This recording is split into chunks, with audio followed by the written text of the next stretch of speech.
같이 읽습니다. 질문부터 먼저 한번 읽어보겠습니다. 시작. 왜 하나님의 아들을 구세주라는 뜻을 가진 예수라고 부릅니까? 우리가 왜 예수, 그리스도 기름 부은 자, 왜 예수라고 부르느냐라는 것이죠. 예수라는 뜻이 무엇인가?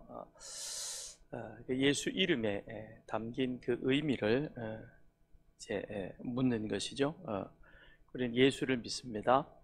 예수가 그리스도이심을 또한 고백을 합니다.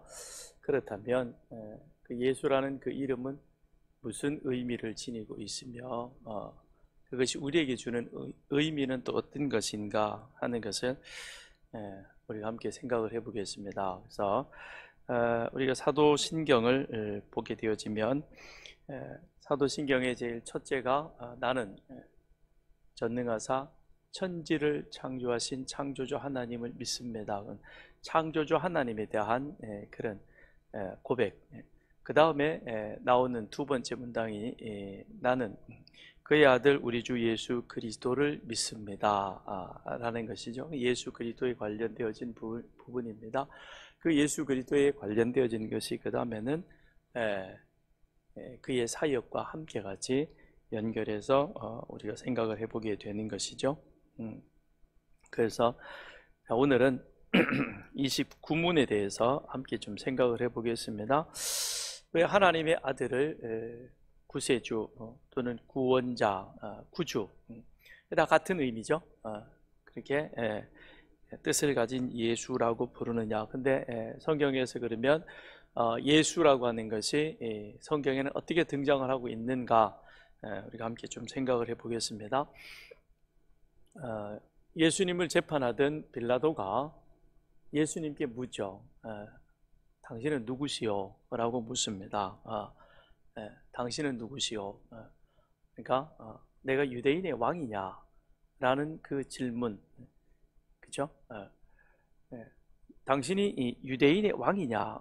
지금 이 사람들이 당신을 유대인의 왕으로 그렇게 고발했는데, 근데 정말 당신은 이 고발처럼 당신이 유대인의 왕이냐라고 그렇게 묻습니다. 질문하는 것이죠. 그 질문 속에는 예수 당신은 도대체 누구시길래, 예수라는 그 이름이 무엇이며 당신은 그 이름을 가지고 어떤 자이기에 그러기에 사람들이 당신을 보고 유대인의 왕이라고 그렇게 고발을 하느냐라는 것입니다. 그 의미 속에는 당신이 정말 하나님이냐라는 그 의미도 함께 담겨져 있는 것이죠. 그런데 빌라도가 예수님께 당신이 누구시냐라는 그 질문 이전에 주님께서 제자들에게 가이사랴 빌립보에서 묻습니다.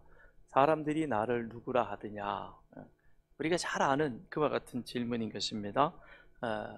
사람들이 나를 누구라 하느냐라는 그 질문을 제자들에게 던지죠.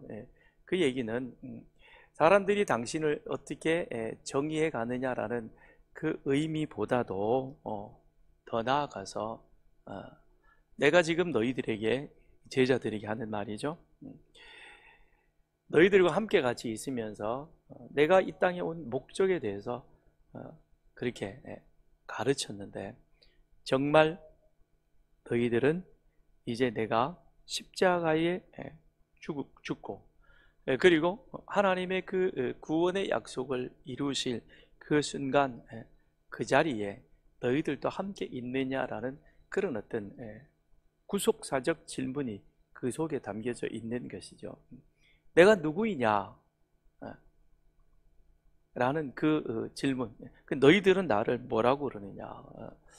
지금까지 그렇게 하나님의 구원의 약속이 무엇인가 하는 것에 대해서 이 구약에 계시되어진 그와 같은 하나님의 약속에 대해서 설명을 했었고 가르쳤고, 그 다음에 그들 제자들은 유대인이잖아요, 그죠? 그들은 1500년 동안 그들 가운데 내려왔던 율법에 대한 것들, 그 다음에 그 율법이 말하고 있는 제사, 그 율법과 제사 속에 포함되어 있는 하나님의 약속, 너희들은 알고 있고 그리고 지금도 제사를 하고 있고, 또 내가 지금 온 목적 속에서 내가 율법을 완성시키러 왔다라고 했을 때, 그때 과연 너희들은 나를 누구라고 생각하고 있느냐? 그 질문 속에는 장차 이제 주님께서 십자가에 달려 돌아가실 터인데, 그 십자가에서 하나님의 구속의 계시를 성취시키실 터인데, 그때 과연 너희들은 그 자리에 나와 함께 있을 수 있겠느냐라는 것이죠. 그거는 꼭 십자가의 죽음의 자리에만 있다라는 그런 의미를 떠나서, 그것보다도 더 진정 너희가 나를 그리스도 구원자, 이름 그대로 예수라고 하는 그 이름에, 거기에 너희들이 아멘으로 그렇게 화답할 수 있겠느냐라는 것이죠. 베드로는 주는 그리스도시요 살아계신 하나님의 아들이십니다 라고 대답을 합니다. 근데 그 대답 후에 주님께서 뭐라고 말씀하셨냐면, 마태복음 16장 17절에 바요나 시모나 내가 복이 있도다. 이를 내게 알게 한 이는 혈육이 아니요 하늘에 계신 내 아버지시니라. 그 의미는 베드로는 유대인이고, 베드로 역시 그 하나님의 이 약속된 메시아 구속주, 이 부분에 대해서 상당한 갈증을 가지고 있었습니다. 그랬기에 세례 요한이 이 요단강에서 세례를 베풀고 말씀을 전한다는 사실을 알고 거기도 쫓아가지요. 따라가서 그 다음에 말씀을 듣기도 하고, 참 이 안에 구원의 어떤 그런 갈급함, 구원의 열망이 그 속에 있던 사람이었습니다. 그냥 고기잡이만 하던 그런 자가 아니었고, 율법을 알고 그 율법이 오늘 우리들의 삶 가운데 어떻게 성취되어 가는 것인가, 정말 약속된 메시아는, 하나님의 구속자는 어떻게 우리 삶 가운데 지금 오실 것인가 하는 것에 대한 그런 어떤 강한 이 열망, 갈급함이 우리 속에 있었다는 것입니다. 그 갈급함이 어렴풋이는 율법에 대해서, 메시아에 대해서 아는데, 근데 그거를 더 내 안에 좀 더 확신 있게, 맞습니다, 당신은 우리들에게 가르치신, 말씀하신 그 가르침을 볼 때에 살아계신 하나님의 아들이요, 바로 하나님께서 우리에게 약속하신 약속된 메시아, 그 메시아가 그리스도로 이제 우리 가운데 오셨습니다 라는 그의 신앙 고백인 것이죠. 그건 베드로가 그동안에 배웠던 율법에 대한 학습적 대답이 아닌 것입니다. 그 다음에 이성적 대답도 아니라는 것이죠. 이건 신앙함에 있어서의 굉장히 큰 의미를 우리에게 주고 있는 것입니다. 예수가 여러분에게는 누구이십니까? 예수가 여러분에게는 누구시냐고요? 거기에 대해서 여러분은 뭐라고 대답하시겠습니까? 설교 시간을 통해서, 그 다음엔 많은 여러 가지 어떤 성경 공부나 또는 내가 습득한 지식을 가지고 대답해서는, 그 다음엔 우리는 니고데모, 주님 앞에서는 니고데모처럼 엉뚱한 대답만을 할 수밖에 없는 겁니다. 그러면 엉뚱한 삶을 살아갈 수밖에 없는 것이죠. 예수를 믿는다, 십자가에 돌아가신 예수가 나의 구원자다 라는 그 고백은, 십자가에서 내 삶이, 내 옛사람이 죽었고, 그리고 예수의 부활과 함께 나는 그 안에서 새로운 삶으로 다시금 태어났다. 이건 그야말로 완전한 새로운 사람이 되는 겁니다. 그 새로운 삶, 그건 그냥 내 머릿속에 지식적으로 가지고 있는 그런 어떤 모습이 아니라, 이전과 이후가 완전히 다른 것이죠. 한때는 그런 게 많아죠. 지금 지나갔나? 서울 강남 가면 그렇게 버스 광고, 달리는 자동 버스에 이 광고판이 붙여놔야 되죠. 이전, 이후, 무슨 성형외과, 졸업생 우대, 그 다음에 뭐지? 그 시험, 수능 성적표, 아니야, 수험표 가지고 몇십 프로 할인, 얼굴을 바꾼다고 새 사람이 되나요? 얼굴을 바꾼다고 새 사람이 되면 우리 다 성형수술하러 갑시다. 그럼 되죠. 얼굴을 바꾸는 이 문제가 아닌 것입니다. 이거는 베드로가 주는 그리스도시요 살아계신 하나님의 아들이십니다 라는 것은 그 사람이 갈릴리 어부였고 거기에서 고기를 잡던 그냥 평범한 사람이었지만 그 평범한 삶 가운데서 베드로는 매일의 반복되어지는 삶 속에서 끊임없이 그 안에 구원자 메시아에 대한 그런 어떤 열망과 갈급함이 그 속에 있었던 것입니다. 그랬기에 이미 주님을 한번 만났었고, 그리고 주님께서 그를 부르실 때에 그물을 버려두고 떠날 수 있는 그런 결단이 있었다는 것입니다. 그물을 버려두고 떠날 수 있었다는 것은 이제 내가 새로운 삶을 살아야 되겠다는 그런 그 나름의 결단이었겠죠. 그것이 주님을 따라다니면서 그 안에 본인이 갈구했던 것, 그 다음에 주님의 가르침 속에서 뭔가 공통분모를 계속 찾아가고 있는 것이죠. 그 가운데서도 계속 그 안에는 갈급함이, 갈등이 있었을 것입니다. 그랬을 때 너희는 나를 누구라 하느냐? 많은 대답이 있었을 때 그때 베드로가 주는 그리스도시요 살아계신 하나님의 아들이십니다라는 그런 고백을 하게 되는 것이죠. 이건 학습되어진 고백이 아닌 것입니다. 경험으로 되어진 고백도 아닌 것입니다. 신앙적 고백인 것이죠. 나는 이제 새로워져야 되겠다라는 그와 같은 그 고백이 그 속에 있어야 하는 것이죠. 우리 또한 그래야 하는 것입니다. 우리 또한. 웨슬레의 말이 참 실감 있게 다가옵니다. 하나님 앞에 온전히 헌신되어진 100명만 주시면 그러면 내가 세상을 뒤집어 놓겠습니다. 소돔과 고모라에 의인 10명이 없었다. 소돔과 고모라의 그 타락함은 오늘 이 시대의 타락보다 어쩌면 좀 덜했을 수도 있을 것입니다. 오늘 이 시대가 더 타락했다고 저는 그렇게 생각이 되어집니다. 근데 과연 하나님께서 영과 진리로 예배하는 그 사람을 우리가 진정으로 찾을 수 있을까? 순간순간 안타까울 때가 많이 있습니다. 물론 저 자신도 하나님 앞에서 그런 안타까움을 느낄 때가 있겠지만, 그런데 이렇게 보면서 경험하면서 그런 상황 속에서 아직도 저럴까? 아직도 저럴까? 라는 것이죠. 자, 그 답을 보면 그가 우리를 죄로부터 구원하셨기 때문이며, 구원은 다른 이에게서 찾아도 안 되고 찾을 수도 없이 오직 예수에게만 있기 때문입니다. 그래서 우리는 하나님의 아들을 예수라고 부르는 것입니다.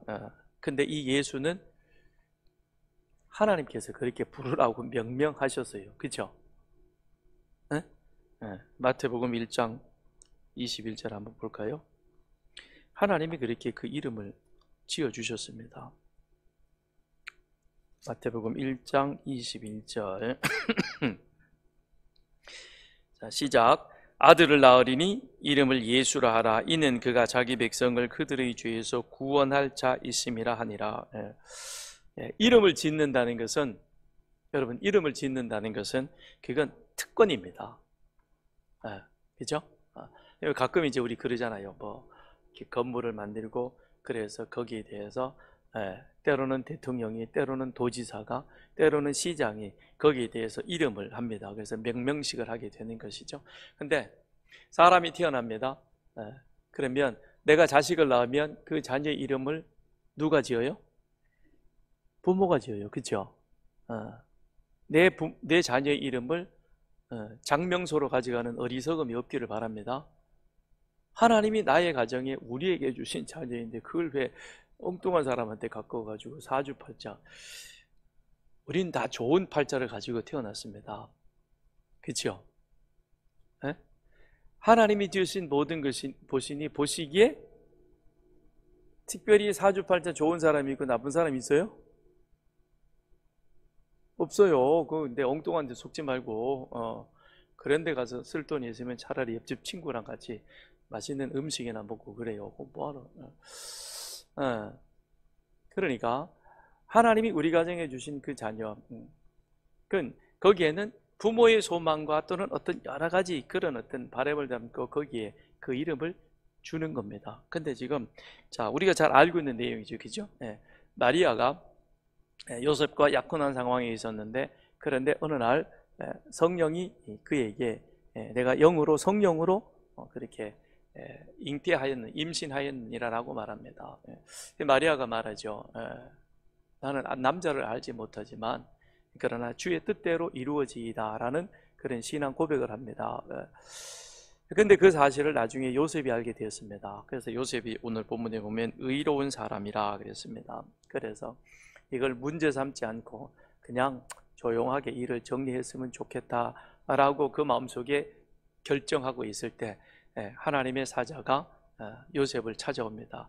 그리고는 요셉에게 이야기를 하죠. 내가 약혼한 마리아가 임신하는 건 사실이다. 그런데 그건 세상의 방법이 아니라 성령께서 그렇게 하셨다. 이전에도 없었고 이후에도 없었고 그때 한 번 있는 이례적인 사건입니다. 이건 그죠? 이해되어질 수 없는 사건 상황입니다. 그런데 마리아는 그 사실을 주의 뜻대로 되리이다라고 그걸 믿음으로 그 안에 수용하고 받아들였던 그런 모습입니다. 그런데 요셉에게 와서도 동일한 내용을 말씀하고 있는 것이죠. 성령으로 잉태된 것이니 그러니 그를 데려오는 일, 약혼한 것을 파혼하지 말고 그냥 결혼을 진행하는 것이 괜찮다라고 말합니다. 이건 하나님이 하실 일이다라고 하는 것을 요셉에게 알려주는 것이죠. 그랬을 때 요셉이 그 말에 순종하여 마리아를 데려옵니다. 그리고 나서 그 아이를 마리아가 나중에는 출산을 하죠. 그럴 때 그 이름을 뭐라고 짓습니까? 예수라고 짓습니다. 그 가문에는 없는 이름이겠죠. 다윗 가문에 다윗 후손에 있어서 그와 같은 이름인 것입니다. 그러나 요셉은 주저하지 아니하고 그 낳은 아들의 이름을 뭐라고 짓느냐? 예수라고 그렇게 명명했다는 것입니다. 그 의미 속에는 그는 하나님의 아들이요. 왜냐? 그의 이름을 부여한다는 것은 그의 소속이 누구의 소속이냐? 하나님의 소속이다. 하나님의 것이다 라는 그런 의미인 것이죠. 그래서 예수는 하나님의 아들이요. 동시에 요셉으로 하여금 그 이름을 짓도록 그렇게 부르도록 하신 그 의미는 그는 참 사람으로 이 땅에 오셔서 그의 모든 양육권을 누구에게 위임하셨느냐? 요셉에게 위임했다는 것이죠. 그러니 이 이름 예수라 하라라고 하는 그 말씀 속에는 그는 참 하나님이시며 동시에 참 하나님이시지만 그 양육권을 하나님이 갖는 것이 아니라 누구에게 이임을 했느냐? 요셉이라고 하는 사람에게, 마리아라고 하는 사람에게 그것을 위임을 했었고 그 위임에 따라서 마리아와 요셉은 또한 예수를 그렇게 하나님의 뜻대로 잘 양육하는 그런 모습이 있게 되는 것이죠. 그러면서 그 이름의 의미까지 함께 말해주고 있습니다. 자기 백성을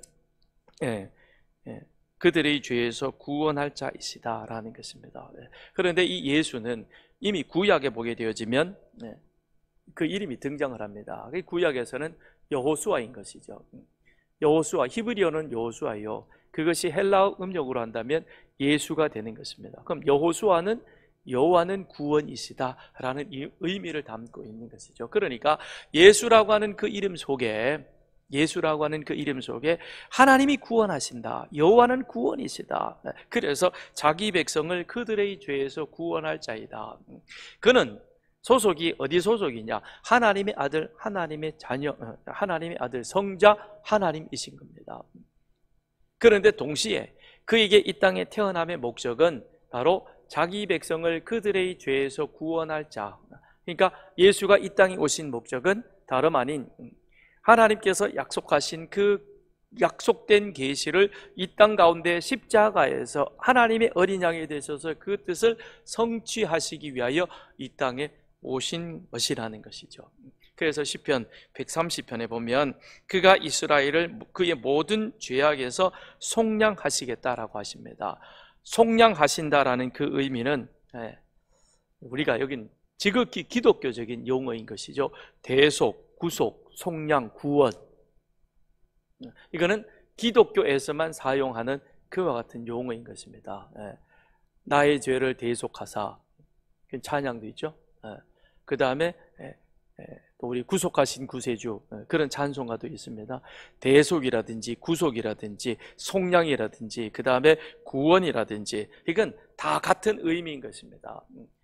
다 같은 의미로 죄를 속량한다, 죄를 대신한다, 죄를 갚는다라는 그 의미가 그 속에 담겨져 있는 것이죠. 그래서 몸값을 받고 노예를 풀어주는 것, 이것을 속량이라고 말합니다. 우리는 죄의 노예가 되어져 있는 것이죠.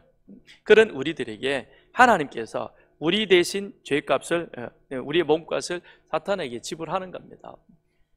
그 지불이 무엇이냐? 당신의 아들 예수를 십자가에서 하나님의 어린 양으로 대신 피 흘려 죽는 것이죠. 왜 그러느냐?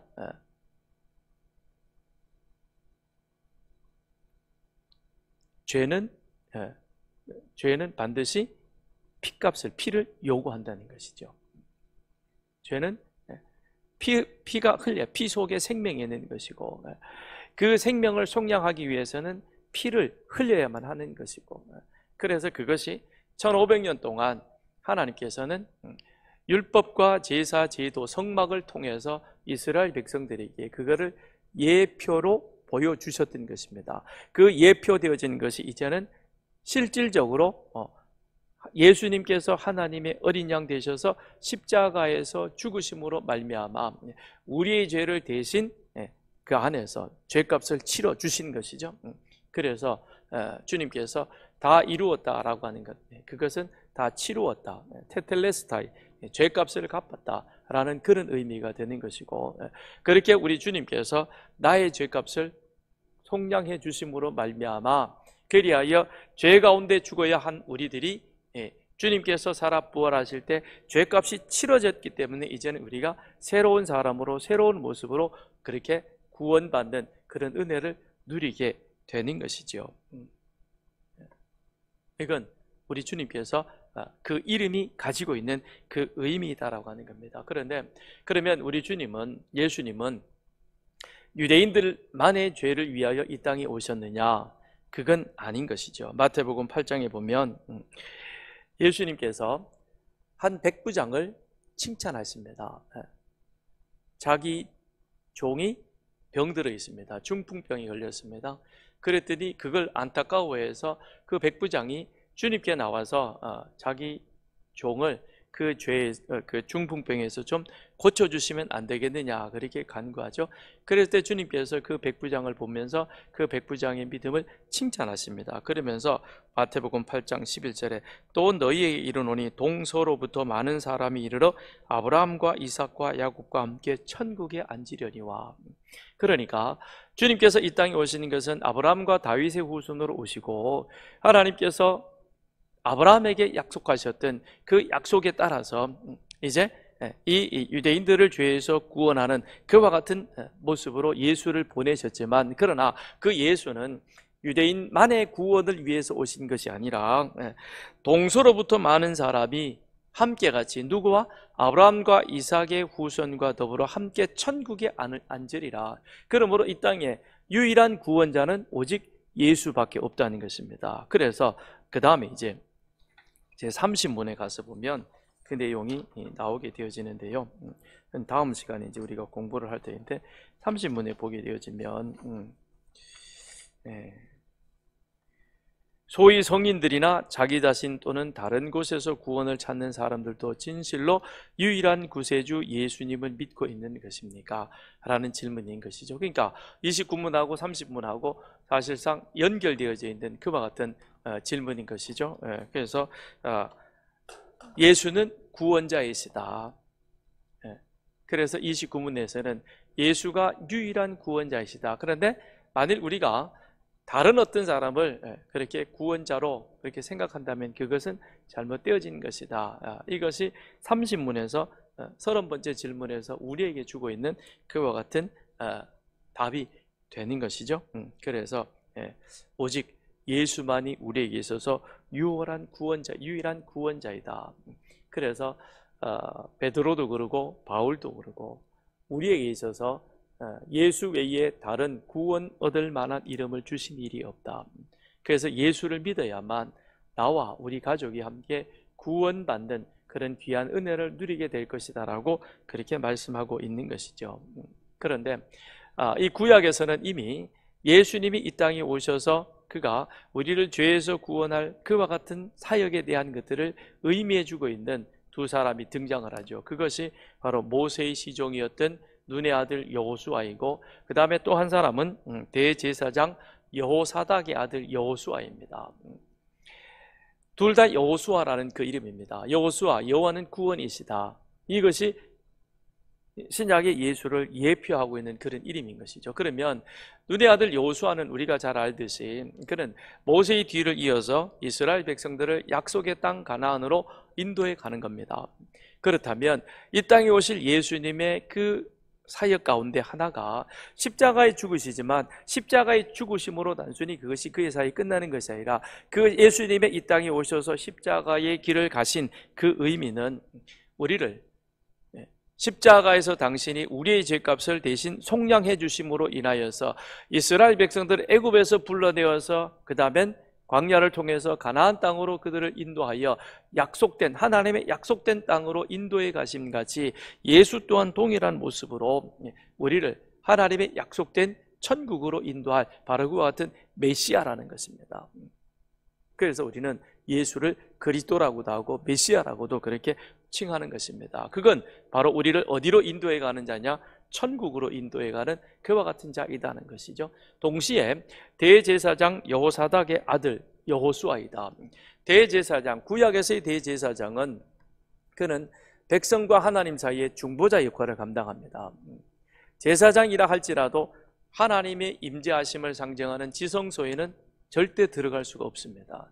거기에는 오직 대제사장만이 들어가는데 그 대제사장도 자기 마음대로 임의로 들어가는 게 아니죠.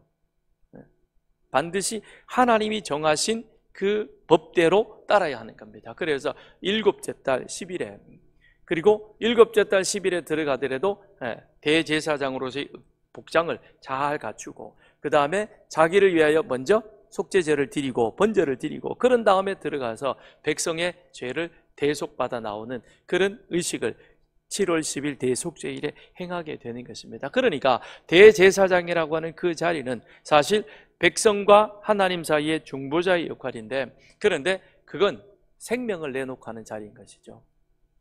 폼 잡는 자리가 아니고 생명을 내놓고 하는 그와 같은 자리였다는 겁니다.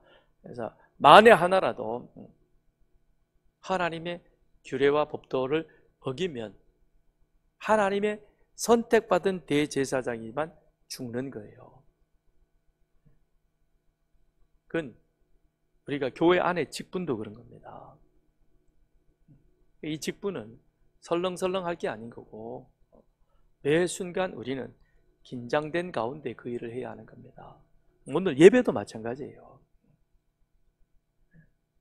은혜의 시대, 복음의 시대라는 말로 포장되어져서 우리의 예배가 영과 진리로, 성경은 분명히 영과 진리로 우리의 전인격을 들여서 생명을 드린 예배가 되어야 되는데 이 예배가 어느 순간부터 사람을 감동시키는, 이건 감동이 아닌 겁니다. 생명을 가지고 하나님 앞에 나가는 겁니다. 죽느냐 사느냐의 문제인 거예요. 굉장히 중요한 이 시간입니다. 근데 예배의 가치가 그것이 우리에게 있어서 훼손당하고 그리고 그 예배의 가치가 제대로 지켜지지 않으니 그 다음 우리의 삶은 거기에 더 말할 나위도 없는 것이고, 그러니 세상이 지금 이 모양 이 꼬라지가 되는 거죠. 그걸 저 밖에서 답을 찾지 말고 이 안에서 찾아야 됩니다. 안에서 우리의 예배가 정말 하나님이 기뻐하시는 영과 진리로 드리는 그 예배이냐, 이 예배 시간에 하나님과 나는 목숨을 내놓은 그와 같은 경건함 속에서 하나님 앞에 나아가는 모습이 있어야 되겠죠. 거기에는 질서도 같이 있어야 되는 겁니다. 아버지가 아무리 좋지만 그래도 할아버지가 아무리 좋아도 자식이, 손자가 할아버지 상투 쥐자고 마음대로 하면 돼요, 안 돼요? 그거 좋다고 받아들이는 할아버지는 이상한 할아버지죠. 이놈! 그러고는 질서가 있어야 되는 거죠. 질서 속에 자유함이 있는 것이고, 그 자유함 속에 하나님과 나 사이에 경건함이 있어야 되는 것이고, 이런 긴장 관계가 이 예배함에 있어서 오늘 우리는 지켜져야 하는 겁니다. 그걸 자꾸 우리는 허물어뜨리려고 하는 겁니다. 그러면 안 되는 거예요. 이걸 끝까지 우리는 잘 지켜가야 한다는 것이죠. 그래서 그리스도의 직무를 예수라고 하는 그 의미 속에는 그는 우리를 천국으로 인도해가는 메시아적인 직무, 그리고 우리의 죄를 대신하는 대제사장적 직무가 그 이름 속에 함께 나와 있다는 것입니다. 그래서 이 땅에 오신 우리 인간 예수는, 그는 우리에게 구원의 길을 계시하시고 열어서 보여주는 것이죠. 그래서 그 그리스도가 가르쳤던, 주셨던 그 말씀을 우리가 마음에 담아야 되는 것이고, 그 다음에 공생의 3년 기간 동안 기적과 거룩한 삶과 인내로 당신이 하나님이 보내신 메시아 하나님의 아들이심을 세상 사람들에게 그거를 계시해서 보여주셨던 것입니다. 그리고 십자가의 죽으심을 통해 율법의 요구를 충족시키시고, 죄의 삭은 사망이요, 그 사망은 반드시 핏값으로 대신해야 한다는 그와 같은 율법의 요구를 충족시키는 것입니다. 이것은 하나님의 공의를 만족시키는 거죠. 그래서 이 십자가는 하나님의 사랑과 하나님의 공의가 함께 들어있는 겁니다. 그래서 공의만 너무 강조해버리면 율법주의가 되어지는 것이고, 사랑을 너무 강조해버리면 이게 자유주의가 되어버리는 거죠. 이게 두 개가 균형을 잘 조화를 맞추어 가야 한다는 것입니다. 그렇게 해서 마침내 십자가에서 구원을 획득하셨고, 그렇게 되어진 그것이 그 다음엔 성령을 통해서 우리 가운데 유효하게 적용되도록 지금도 성령 하나님께서는 이와 같은 일들을 이루어가고 있는 것입니다. 이걸 이제 신학적으로 말한다면 조직신학에서는 구원의 서정이라 그래가지고 구원 얻는 방법을 9가지를 말해주고 있습니다. 우리는 생각에 예수를 믿으면 구원받은 것이라고 아주 간단하게 그렇게 정의를 합니다만, 그러나 사실 간단하기는 합니다만 그 간단한 관계 속에는 구원이 이루어져가는 그런 단계적인 모습이 있다는 것이죠. 예를 들면 이런 거죠. 집을 건축하는데 기초공사하고 벽 쌓고 그 다음에 지붕 세우고 이렇게 해가지고 집 짓지 뭐, 그죠? 맞지요? 그런데 그 안에서는 어떻습니까? 기초공사를 할 때의 그런 어떤 세밀함이 있는 것이고, 그리고 벽을 세워가며 그 다음에 기둥을 세우고 그 안에 창호를 만드는 것, 그리고 그 안에 이제 인테리어 꾸며서 각 방을 나누어서 각 사람이 쓸 수 있도록 여러 가지 모양으로 가는 그런 세부적인 내용이 있듯이 구원의 과정도 역시 그러하다라는 것입니다. 로마서 8장 30절을 우리 같이 찾아봅니다.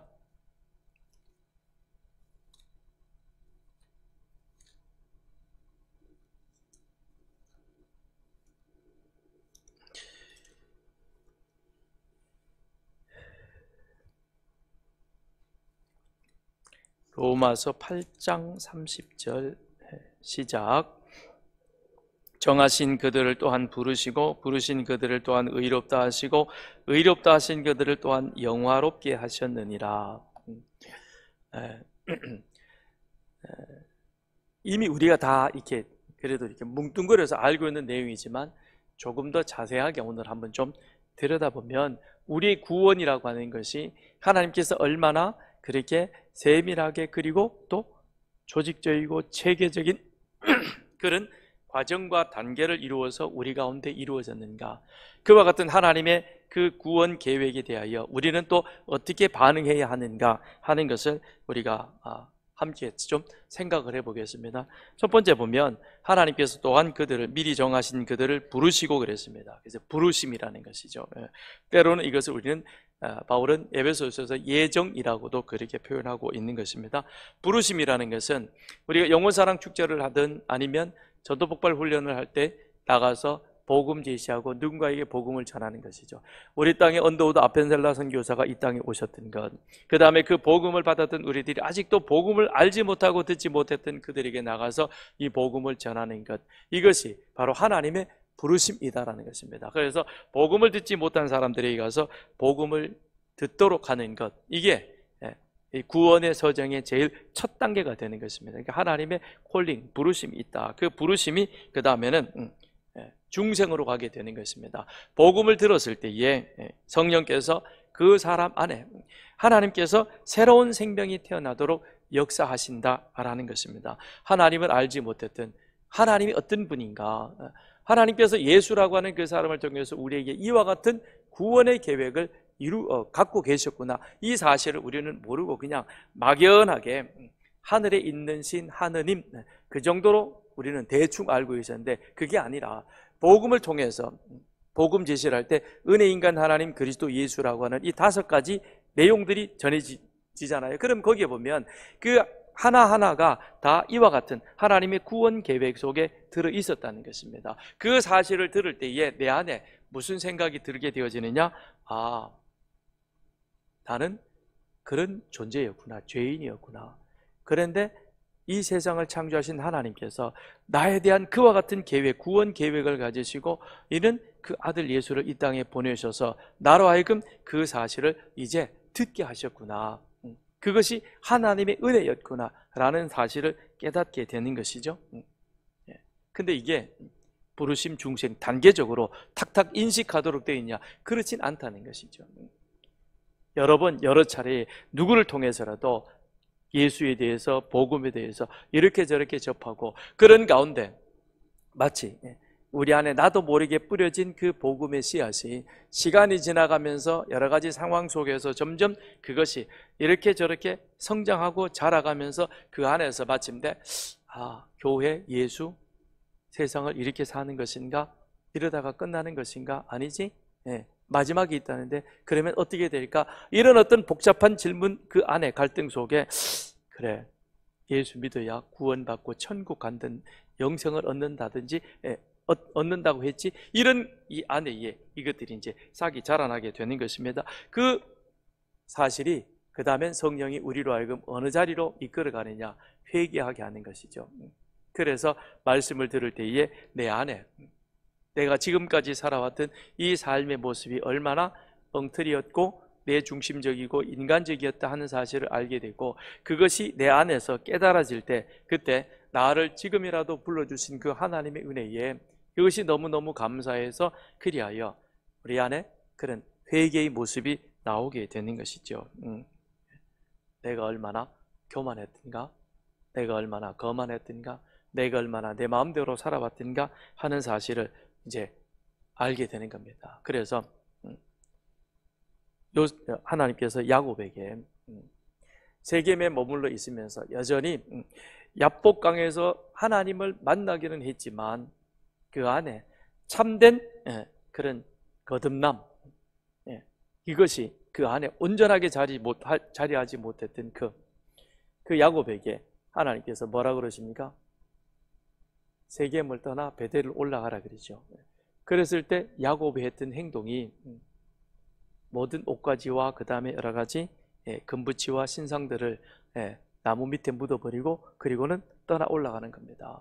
이게 우리에게 있어서 참된 회개인 것이죠. 그래서 회개라고 하는 것은 지금까지 내가 살아왔던 나 중심의, 세상 중심의 탐욕적이고 욕망적인 그와 같은 삶을 벗어버리고, 그리고 이제는 나의 삶을 전적으로 예수 그리스도를 의지하는 그와 같은 삶으로 나아가는 겁니다. 이게 다메섹 그 순간 바울의 모습인 것이죠. 그 이전까지는 그가 예수 믿는 사람들을 잡으러 갔던 것은 그가 알고 있던 율법의 도에 비추어서 볼 때는 그것이 옳은 것이라고 그는 그렇게 생각을 했던 것입니다. 예수님을 밤에 찾아왔던 니고데모도 역시 똑같은 모습이었습니다. 그가 알고 있는 그런 바리새인이었고, 내가 율법에 대해서 나는 틀림이 없이 잘 지켜가는 사람이다, 자신이 있기 때문에 밤에 예수를 찾아와서 영생에 대해서 묻는 것이죠.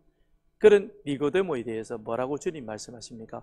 거듭나야 된다 그러잖아요. 거듭남이란 무엇입니까? 다시 새롭게 시작해야 된다. 너의 의지로, 너의 방법으로 너는 그렇게 하나님의 기준에 맞게 살아간다고 생각하냐? 그것부터 버려야 된다는 겁니다. 그걸 버리지 아니하면 결코 하나님 나라에 합당하지 못하다라고 주님이 말씀하시죠. 우리 안에도 그런 모습이 있습니다. 내가 이만큼 예배 생활 열심히 하고 그 다음에 교회가 원하는 그런 신앙생활, 봉사생활을 잘하면 이 정도면 되지 않았느냐. 그런 것들에 우리가 잘못하면 매일 수 있는 겁니다. 근데 그걸 완전히 벗어버려야 되는 것이죠. 오순절 설교를 들었던, 베드로의 오순절 설교를 들었던 모였던 무리들이 사도들에게 묻잖아요. 그죠? 마음이 찔리는 겁니다. 하나님의 말씀을 들을 때, 하나님의 말씀을 읽을 때 우리 안에는 이런 찔림이 계속 오는 겁니다. 그래서 큰 회심이라고 하는, 회개라고 하는 것이 내 안에 크게 한번 일어나는 경우도 있지만, 그러나 늘 이와 같은 것이 우리 속에 반복되어져 가는 겁니다. 야곱이 그렇게 야복강에서 하나님을 크게 만났지만, 그러나 과거의 욕심을 버리질 못하잖아요. 그죠? 그래서 세겜에 그냥 주저앉는 겁니다. 그런 야곱을 하나님께서는 딸 디나를 통해서 크게 한번 옆구리를 지르잖아요. 그러니까 화들짝 놀라가지고 다시 올라갑니다. 올라가서도 여전히 그런 모습을 버리지는 못합니다. 그러니 우리는 늘 말씀을 가까이 해야 되는 거예요. 매일 말씀을 읽어야 되는 거예요. 말씀을 먹어야 됩니다. 말씀을 먹어서 그 말씀이 나를 계속해서 그렇게 새롭게 살아갈 수 있도록 나를 도와야 하는 겁니다. 근데 이 성경을 주일날 겨우 한 번 와가지고 그것도 설교 시간에 듣는 둥 마는 둥, 그럼 몇십 년을 예수 믿어도 늘 다람쥐 쳇바퀴 돌듯 그 자리에 머물러 있을 수밖에 없는 겁니다. 그러니 결정적인 또 어떤 순간에는 탁 이 안에 있는 찌꺼기가 그대로 드러나는 겁니다. 그걸 우리는 버려야 되는 거예요. 그 버리는 방법은 무엇이냐? 늘 말씀 앞에서 우리가 거듭나기 위해서 끊임없이 노력해야 된다는 겁니다. 그래서 말씀 앞에서 찔림을 받고 그 앞에서 나의 잘못된 행실을 고쳐서 더 바른 길로 가도록 늘 좌표를 바르게 잘 찍어가야 하는 것이죠. 그 다음에 그것으로 이어져서 그 다음에 우리와 같이 연결되어지는 게 믿음인 것입니다. 믿음이라고 하는 것은 그거는 예수 그리스도의 구원이 확실하고 효력이 있다. 그래서 하나님의 약속의 말씀을 온전히 신뢰하는 것이죠. 예수 십자가만 믿으면 나는 영원한 생명을 얻는다는 이것이 믿음인 것입니다. 그런데 우리는 그 믿음을 잘못 적용시켜가지고 자꾸 하나님 앞에 다고 청구서만을 내는 그런 나의 확신적인 모습으로 가게 됩니다. 그게 아니라 하나님이 약속하신 그 약속을 온전히 신뢰하고 받아들이는 이게 믿음인 것이죠. 그래서 우리는 그 약속의 말씀 속에 우리 자신을 온전히 드리는 겁니다. 그러니 하나님이 여호수아에게 제사장들이 언약궤를 메고 요단강을 밟으라 그랬습니다. 그건 하나님의 약속을 신뢰하는 것이죠. 여리고 앞에서 길갈에서 여호수아에게 말씀합니다. 너희 모든 사람은 남자들은 다 할례를 받으라. 적들이 보는 앞에서 그걸 하는 이유는 무엇이냐? 하나님의 약속을 믿는 것이죠. 내가 밟는 이곳은 내가 너와 너 후손에게 주리라. 여호수아 1장에 하나님께서 여호수아에게 약속하셨잖아요. 그 약속의 말씀을 믿으니까 그 일들이 가능하게 되어진다라고 하는 것입니다. 그렇게 되어졌을 때 그 다음엔 뭐라고 하느냐? 칭의, 의롭다는 것이죠. 아브라함은 아직 아들이 없습니다. 그런데 하나님께서 그에게 오셔서 뭐라고 약속하십니까? 내 자녀를, 내 후손을 하늘의 별처럼 많게 하겠다라고 말씀합니다. 그런데 그 약속을 아브라함이 받아들입니다. 나이도 많고요. 그리고 지금까지 아브라함이 숱하게 노력했겠죠. 그렇잖아요? 그런데도 자식을 얻질 못했습니다. 그런데 하나님의 약속을 받아들이는 겁니다. 이게 하나님께서 그를 보면서 의롭다라고 선언해 주시는 것이죠. 하나님의 약속을 온전히 신뢰하며 그 약속의 말씀에 우리 자신을 툭 던져 넣을 때 그때 하나님께서는 우리를 보시면서 의롭다라고 그렇게 인정을 해 주는 것입니다. 이게 하나님의 칭의가 되는 것이죠. 그 칭의의 결과 우리는 하나님의 아버지라 부르는 그와 같은 양자됨의 축복을 누리게 되는 겁니다. 이게 하나님이 그렇게 한 과정마다 마치 우리가 1학년 마치고 2학년 올라갈 때 그것처럼 너 회개했지? 그러니까 이제 너는 믿으면 될 거야. 이렇게 되어지는 건 아니고 이런 과정들이 우리 안에 나도 모르게 이루어지지만 그것이 자연스럽게 흘러가면서 그걸 이렇게 쭉 오늘 바울이 이 30절에 말씀했던 것처럼 신학적인 모습으로 그거를 조명해 보니까 이런 과정들이 거치게 되어 가더라. 그렇게 해서 우리가 하나님을 아버지라 부르는 양자됨. 그래서 양자가 되었다는 것은 법적으로 하나님의 자녀의 지위를 취득하게 되는 것이죠. 그래서 우리는 하나님 앞에 그렇게 기도하고 구하게 되는 것입니다. 그래서 하나님이 그런 은혜를 우리에게 베풀어 주는 것이죠. 이건 하나님의 은혜인 것입니다. 그 다음 그런 양자됨의 은혜를 입은 우리들이 해야 할 일이 있습니다. 그게 바로 무엇이냐면 성화라고 하는 것이죠. 성화. 그래서 여기에 필요한 것이 무엇이냐? 품성이라는 것이죠. 그리스도의 가르침에 따라 그리스도의 그 인격을 우리 안에 품어서 우리도 그렇게 살아가도록 노력하는 것. 이제 우리 서산교회는 이 정도의 단계까지 온 겁니다.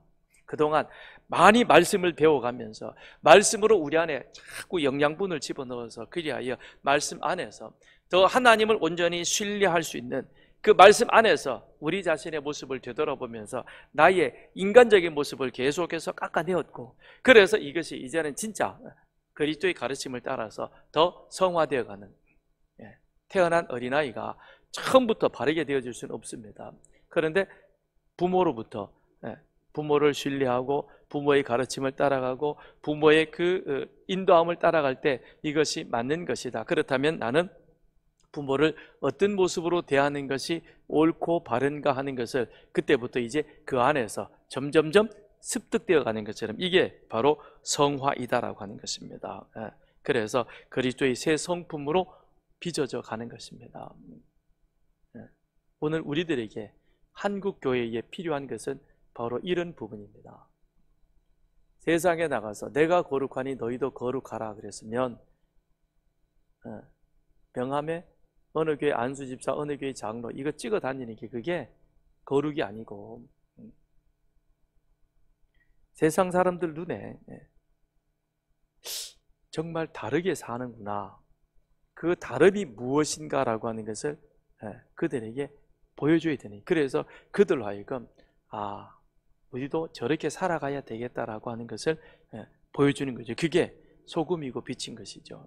소금과 빛은 자기를 버릴 때 제 역할을, 제 사명을 감당하게 되는 것입니다. 그런 우리의 삶을 그 다음에 성령 하나님께서 우리를 끊임없이 이끌어 주신다는 거죠. 그게 이제 성화와 견인이 함께 가는 겁니다. 우리는 다 그렇게 잘 살 수는 없습니다. 저도 이렇게 말씀을 나누고 그렇게 하자고 여러분들에게 설교하지만 저 역시 그러지 못할 때도 있죠. 실수할 때도 있죠. 잘못할 때도 있죠. 그럴 때 성령 하나님께서 우리를 버리시느냐? 그렇지 않다는 거죠.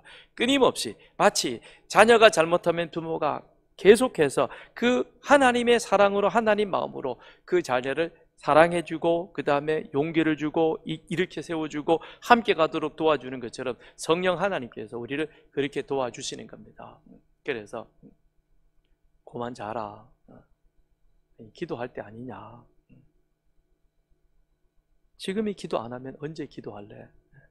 나라가 지금 이렇게 어렵다고 천지사방에서 이런저런 얘기가 들리고 난리를 치는데 그런데도 넌 지금 잠이 오냐?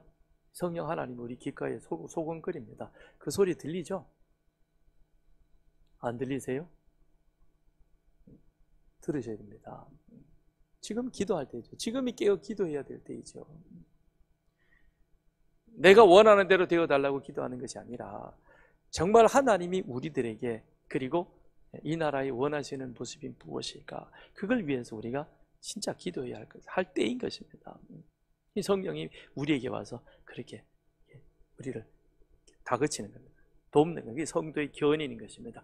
그렇게 되어진 결과 마지막에 무엇이 이루어지느냐? 영화가 있는 것이죠. 그래서 우리가 죽을 때 하나님 앞에 참 부끄럽지 않는 모습으로 그리스도를 닮은 바로 그와 같은 모습으로 하나님 앞에 서는 겁니다. 우리의 목적은 여기까지 가는 겁니다.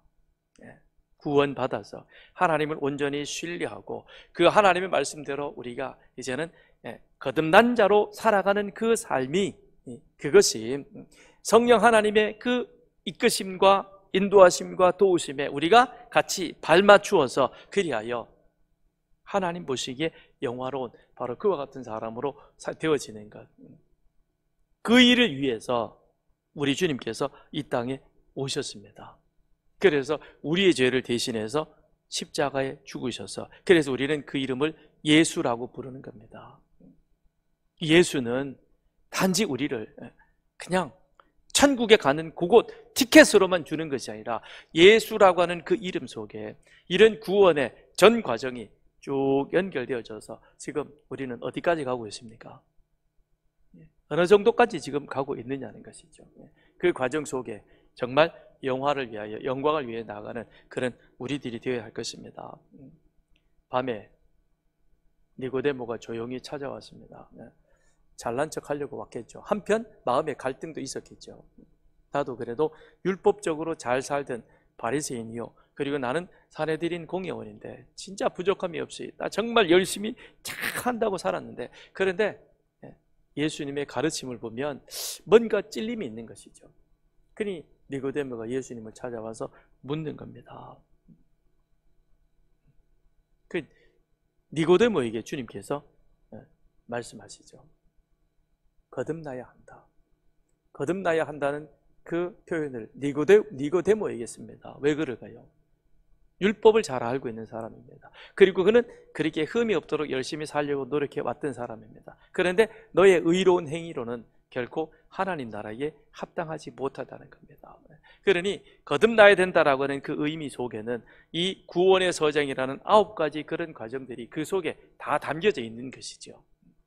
그래서 다시 복음을 듣고 그 안에, 내 안에 깨달음을 가지고 회개하고, 나는 내 자신으로 의롭게 산다고 살았지만 이러나 이것이 나의 의였지 하나님의 의가 아닌 사실을 알고 온전히 하나님을 신뢰하여 하나님을 믿는 그 약속의 믿음 안에서 이제 내가 정말 하나님이 원하시는 거룩한 성화의 삶을 내가 살아가야 되겠다. 근데 그것이 내 힘으로 안 될 때가 있으니 나는 끊임없이 성령의 도우심을 구하는, 그래서 나의 목표는 영화로운 자로 가는 것.